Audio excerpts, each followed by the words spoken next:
Welcome back to another edition of The Explainer.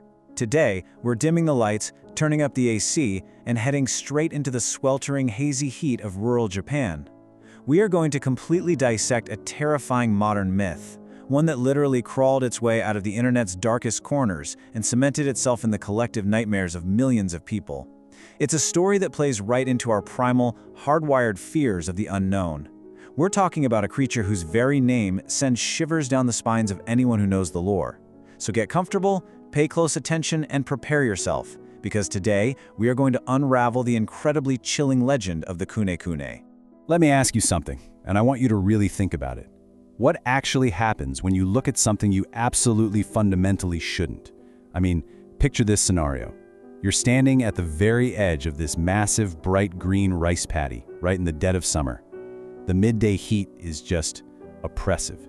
You know that thick, shimmering heat mirage that distorts everything on the horizon? It's like that. The air is completely dead.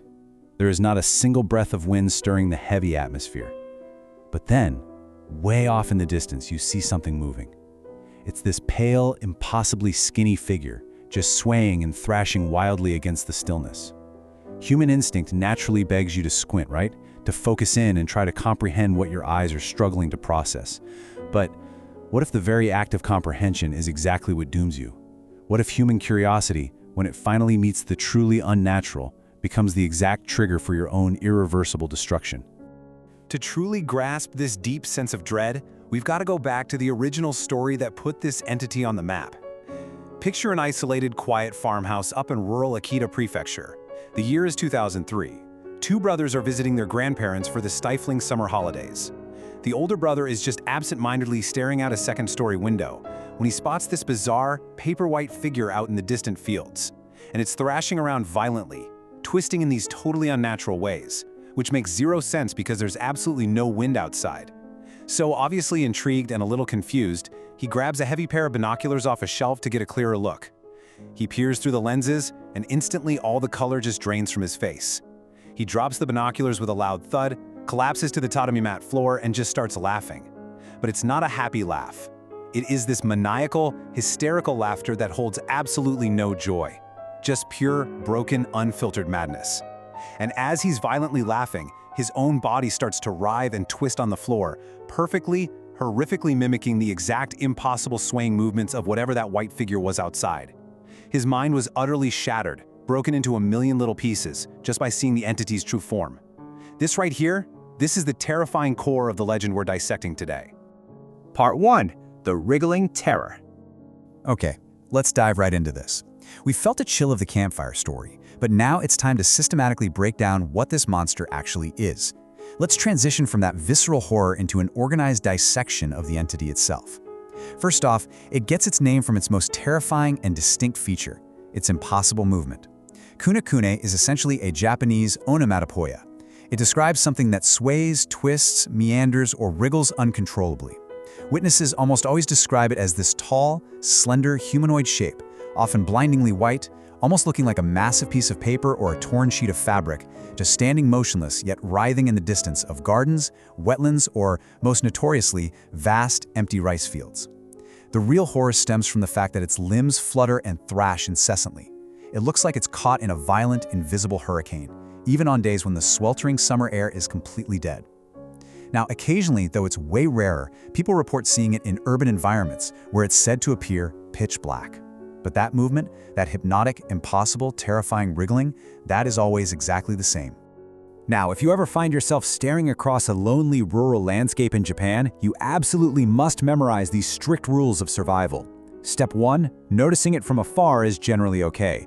If you just catch a weird white squiggle out in your peripheral vision, your mind remains intact. You're safe. Step 2 is where the immense, inescapable danger lies. Do not look closer. The truly insidious horror of the Kunekune is that it doesn't sprint after you like a traditional monster. It destroys you using your own overwhelming temptation. If you pull out binoculars or if you walk closer to try and comprehend its true form, your sanity will instantly and violently snap. You'll be left permanently trapped in a state of hysterical, writhing madness. And step 3, do not attempt to touch it. Direct physical contact with the Kunekune doesn't just break your mind, it guarantees immediate, unexplained death. The only genuinely recommended containment strategy? Just ignore it completely. Avert your eyes, refuse to acknowledge its existence, and it literally cannot hurt you. Part 2. Birth on the Internet. All right, we are snapping the pacing up now. We're moving from subjective, terrifying folklore to cold, objective, digital reality. Because how did a monster that feels so incredibly ancient and primal actually come to exist? Well, the truth is, the Kunekune wasn't born in the rice fields at all. It was born in the pale glow of computer monitors. If we trace the precise, documented, digital footprint of this wriggling terror, the absolute earliest known seed of the legend was planted on May 5, 2000, on a pretty obscure ghost story website. But the real explosive spark? That happened on July 7, 2001. An anonymous user posted a haunting, first-person narrative on the occult board of 2channel, which is this massive, sprawling Japanese bulletin board system. The prompt was simple: share scary stories that aren't funny at all. That specific story of the distant, wriggling figure and the brother driven mad, it caught absolute fire. By 2003, it had completely exploded into a viral sensation. Users all across anonymous message boards began furiously posting their own copycat sightings, rapidly mutating the narrative from a single isolated post into a massive, collective cultural nightmare. Now, what's genuinely fascinating here is the underlying mechanism of exactly how this terror spread. We are essentially looking at collaborative internet communities acting as a modern-day digital campfire. Think about it. In the past, oral traditions and folktales took generations, sometimes even centuries, to evolve and solidify into a culture. But digital platforms, they accelerate shared myth-making and narrative co-creation to absolute light speed.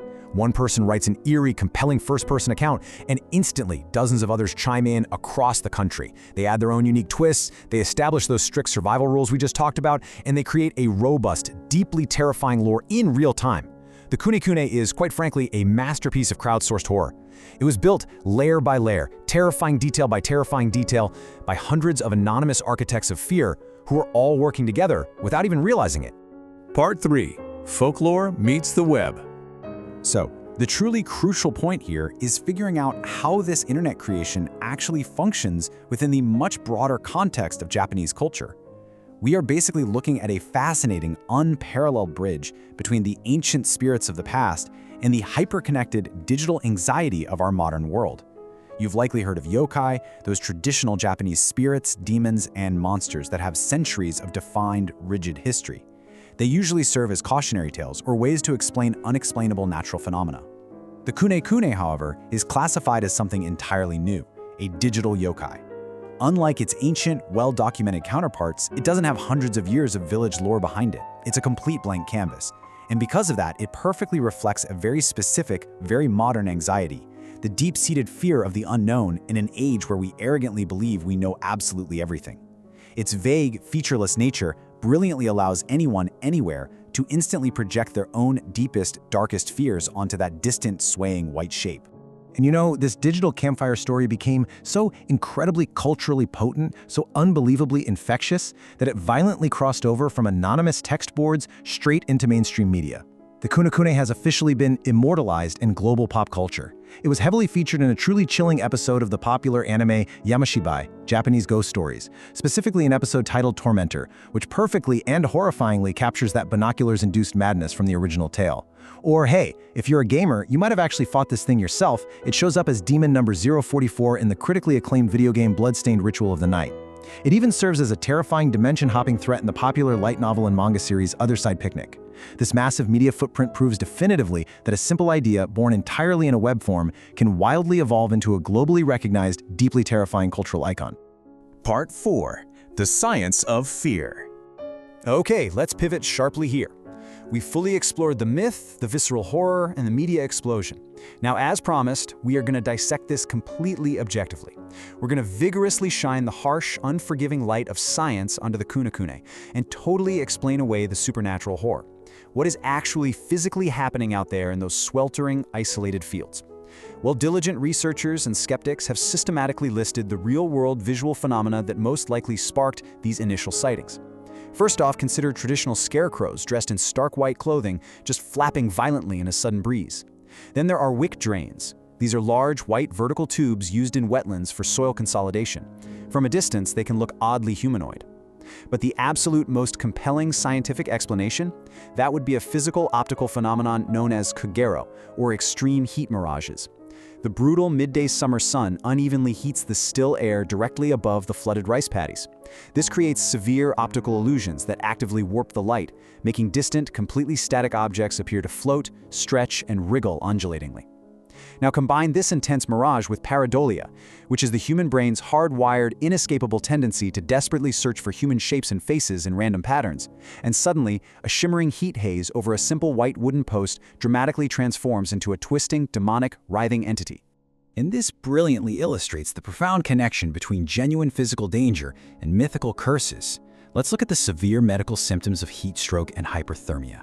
This happens when your core body temperature dangerously spikes in that brutal, incredibly humid Japanese summer. The physiological symptoms include terrifying hallucinations, extreme spatial disorientation, and sudden, uncontrolled physical collapse. Sound familiar? Compare that directly to the legendary mythical effects of the Kunekune's dreaded curse: inescapable madness, highly unnatural body movements, and sudden, unexplained death. The terrifying legend of an unstoppable monster driving people violently insane is quite rationally and scientifically just a cultural translation of the very real, very deadly medical emergency of severe summer dehydration and heat stroke occurring in isolated agricultural areas. The monster isn't some supernatural ghost, it's the suffocating, oppressive heat itself, literally breaking down the delicate human mind. Part 5. Modern Viral Mythology. Let's completely zoom out for a second to wrap up our scientific and cultural dissection. We've broken down the anatomy of the monster, meticulously traced its digital birth, and fully explained the environmental science behind it. But what does this fascinating, sprawling legend actually reveal about us as a society? Believe it or not, these internet-born urban legends are taken incredibly seriously by the academic world. Respected academic journals actively publish comprehensive research on exactly how technology fundamentally alters human folklore transmission. Academics deeply study entities like the Kunekune because they perfectly, undeniably demonstrate how the internet acts as a massive, unparalleled accelerator for human mythology. The traditional boundaries between ancient spoken folklore and hypermodern digital storytelling have been completely, irreversibly blurred. We are literally watching real-time cultural evolution happen right before our eyes, meticulously documented via thousands of forum posts and copycat stories. It vividly shows how modern society processes its deepest collective fears on a truly global scale.